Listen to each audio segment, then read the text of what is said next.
Hello and welcome. Today we'll look at a co-op game from 2.2.6. That's the new patch that's currently in beta.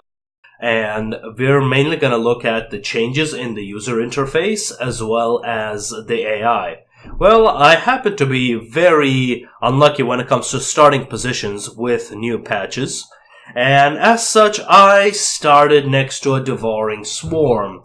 This is, by the way, on the Grand Emerald difficulty. And this is without scaling difficulty. As such, early game rushes are very common, especially if you spawn next to a devouring swarm. So, first off, the changes are very positive. We had very few desyncs, so for multiplayer players, this is great news. Very few desyncs. In fact, we never had a desync. We had a few people crashing, but that was mostly because of their incompatible mods. So when you're trying this new patch, disable your mods because the user interface has changed.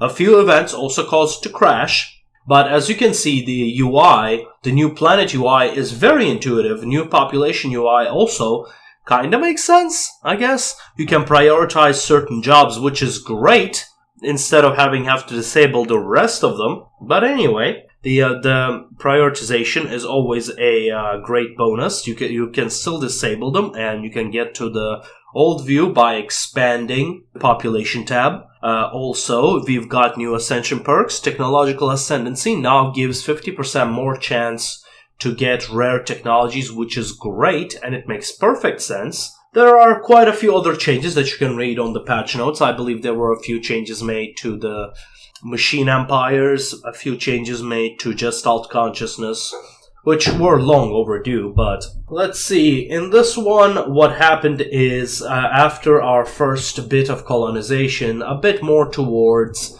early game, we had encountered the devouring swarm. The new AI colonizes very aggressively, and now they no longer build 3 precinct houses, which are completely useless, before they start building anything else. So that actually makes them a lot more competitive to begin with. So with that handicap removed, the aggression of AI is a big thing. It's not a problem, because, you're next to a devouring swarm. What did you expect? That's literally what they do. In our campaign, what happened is we got quickly rushed, just lots of star bases being built around.